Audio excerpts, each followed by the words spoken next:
नमस्कार। चलिए आज एक ऐसी कहानी की गहराई में उतरते हैं जो हमें आस्था के असली मतलब पर सोचने के लिए मजबूर कर देगी।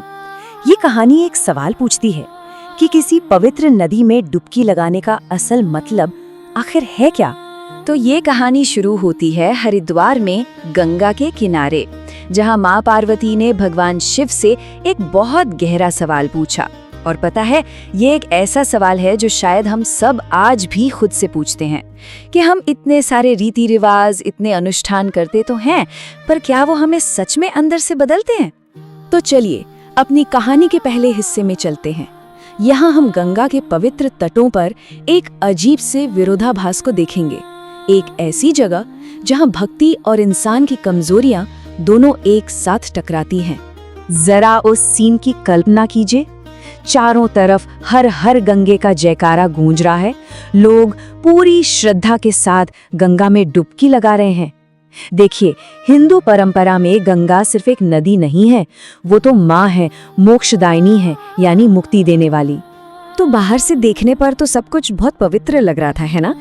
लेकिन पार्वती जी ने सतह के नीचे झांका। उन्होंने ये महसूस किया कि स्नान करने के बाद भी लोगों के दिलों में वही दुख, वही स्वार्थ भरा हुआ था। बस एक रस्म निभाई जा रही थी, पर अंदर कोई बदलाव नहीं आ रहा था।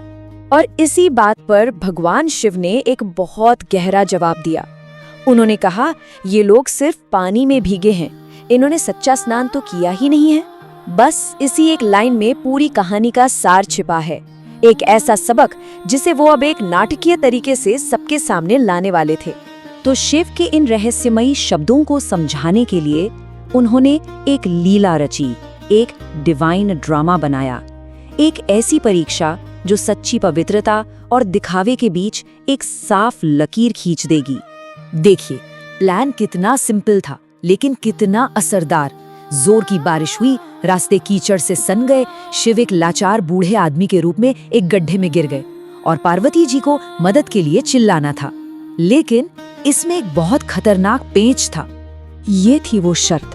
ये किसी की शारीरिक ताकत की परीक्षा नहीं थी, बल्कि उसकी आत्मा की पवित्रता की परीक्षा थी। दांव पर सब कुछ लगा था। मतलब एक गलत कदम और अंजाम था भस्म हो जाना। तो अब कहानी उस मोड़ पर आती है जहां लोगों की बाहरी पवित्रता का सामना उनकी अंदर की हिम्मत से होता है। गंगा में नहाकर पवित्र हुए लोग अब एक ऐसी चुनौती का सामना कर रहे थे जो उनके विश्वास की जड़ों को हिलाकर रख देगी। तो होता क्या है, लोग एक एक करके आते हैं, उस बूढ़े को देखते हैं, पार्वती जी की गुहार सुनते हैं और फिर जैसे ही वो शर्त सुनते, बस पीछे हट जाते। सोचिए कितनी बड़ी विडंबना है। मतलब अभी अभी वो उस नदी से निकले थे जो उनके हिसाब से सारे पाप धो देती है, और फिर भी उन्हें अपनी ही पवित्रता पर जरा सा भी, रत्ती भर भी यकीन नहीं था। कुछ लोगों ने तो यहाँ तक कह दिया, ये शब्द सुनकर दिल दहल जाता है और ये याद आती है कि करुणा के बिना कोई भी अनुष्ठान, कोई भी रस्म सिर्फ एक खोखला ढांचा है। उनके दिलों में दया नहीं थी, सिर्फ खुद को बचाने की फिक्र थी। शाम ढलने लगी थी, उम्मीद भी जैसे खत्म हो रही थी। तभी उस अंधेरे में उम्मीद की एक किरण दिखाई दी। एक ऐसा इंसान सामने आया जो बाकी सबसे बिल्कुल अलग था। वो एक साधारण सा नौजवान था। उसने उस लाचार बूढ़े को देखा और जहां दूसरों को सिर्फ डर या बेपरवाही दिख रही थी, उसे सिर्फ एक इंसान दिखा जिसे मदद की जरूरत थी। उसका दिल करुणा से पिघल गया। पार्वती जी ने उसे भी वही चेतावनी दी, शायद इस बार और भी ज्यादा सख्ती से। ये कहानी का क्लाइमैक्स था। अब उस नौजवान के विश्वास की आखिरी परीक्षा थी। और जरा उस नौजवान का जवाब सुनिए। उसमें कोई घमंड नहीं था, कोई दिखावा नहीं, सिर्फ सच्ची अटूट आस्था। वो बोला, माँ, शक कैसा? मैं अभी अभी तो माँ गंगा में डुबकी लगाकर आया हूँ। मेरे अंदर पाप बच ही कैसे सकता है? देखिए, उसके लिए ये बात कितनी सीधी साधी थी। गंगा ने उसे पवित्र कर दिया, बस बात वहीं खत्म। और विश्वास के उसी सरल से लेकिन शक्तिशाली काम में कहानी का असली राज खुलता है। हमें पता चलता है कि सच्ची शुद्धि कोई रस्म नहीं, बल्कि एक सोच है, एक माइंडसेट है। जैसे ही उस नौजवान ने बिना कुछ सोचे निस्वार्थ भाव से उस बूढ़े को कीचड़ से बाहर निकाला, उसके लिए तो दुनिया ही बदल गई। वो बूढ़ा आदमी और वो रोती हुई स्त्री अपने असली दिव्य रूप में प्रकट हो गए। उस एक निस्वार्थ काम से उसने वो पा लिया जो हजारों डुबकी लगाने वाले नहीं पा सके थे, ईश्वर के साक्षात दर्शन।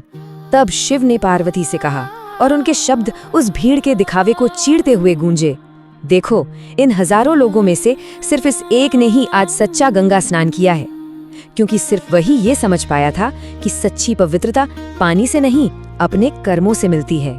ये कहानी हमें पवित्रता के दो रूप दिखाती है। एक है बाहरी, यानी पानी में एक डुबकी, और दूसरी है आंतरिक, जो अटूट विश्वास और साफ इरादे से आती है। उस नौजवान का वो नेक काम ही उसका सच्चा स्नान था, एक ऐसी डुबकी जो उसने अपने दिल में लगाई थी, नदी में नहीं। ये सिर्फ एक पुरानी कहानी नहीं है, ये हम सबके लिए एक आईना है। ये हमें ये देखने के लिए कहती है कि हम अपनी जिंदगी में विश्वास और कर्म को कैसे जी रहे हैं। ये सोचने पर मजबूर करता है ना, कि क्या हमारे अच्छे काम सिर्फ एक बाहरी दिखावा है, एक रस्म की तरह, या फिर वो एक गहरी अंदर की ईमानदारी से पैदा होते हैं।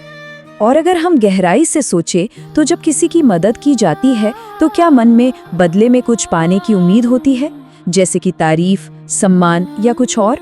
सच्चा निस्वार्थ काम तो वही है जिसमें कोई उम्मीद ना हो। ये सबसे गहरा और शायद सबसे मुश्किल सवाल है।